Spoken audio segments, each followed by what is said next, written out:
الشام شريف.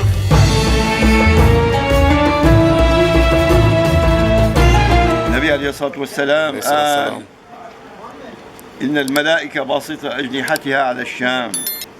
النبي عليه الصلاة والسلام قال سل عمود الكتاب من تحت رأسي فأتبعت نظري فإذ هو بالشام.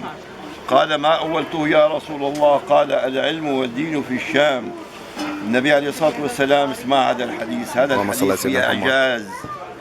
النبي عليه الصلاة والسلام قال لا تقوم الساعة حتى يقتتل المسلمون واليهود بين فسطاطي الشام، فكل شيء يقول يا مسلم والرأي يهودي فاقتله إلا شجر الخردة. إذا أنت بتسمع هذا الحديث قبل 100 سنة بتقول الحديث هذا مو صحيح. لك وين اليهود اللي بدنا نتقاتل نحن وياهم بين فسطاطي الشام؟ لا عندهم لا قوم لا شيء ومو موجودين. بعد 1400 سنة صار لهم دولة. شو صار لهم دولة اليهود وصاروا هون. هذا من إعجاز. النبي عليه الصلاة والسلام 1400 سنة شو عرفوا انه بده يصير دولة لليهود؟ فكل شيء يقول يا مسلم والرأي يهودي فاقتلوا الا شجر الخردة. وهذا اوانه بهالوقت هذا. عرفت شلون عمو؟ هذا اوانه بهالوقت هذا. النبي عليه الصلاة والسلام قال الشام ارض الله واهلها صفوته من خلقه، من دخل بها فبرضا من الله ومن خرج منها فبغضب وسخط من الله. هي الشام الواحد ما لازم يطلع منها الا لضروره. اي والله لضروره مضروري بيطلع منها، ما بيطلع.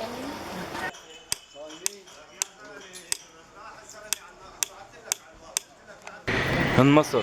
موصل تمام. العراق قديم كثير. قد ايه عمرها ما بعرف، مئات السنين. تمام. هذا نحاس مو؟ نحاس بده يطعم فضة. بده يطعم فضة. هاي تمام. يسموها هي الحرفة؟ تطعيم. تماما. أو تكفيل. تكفيل أو تطعيم. تماما. دمشق أو الشام بالنسبة لإلك شو؟ بالنسبة إلك إيه إلك أنت؟ أمي وأبي. بعد الشام ما في عمو. أحلى شيء بالدنيا الشام. مياطها وشرباتها وأكلاتها وقعداتها. من بعد الشام والله ما عاد يخلي عمو.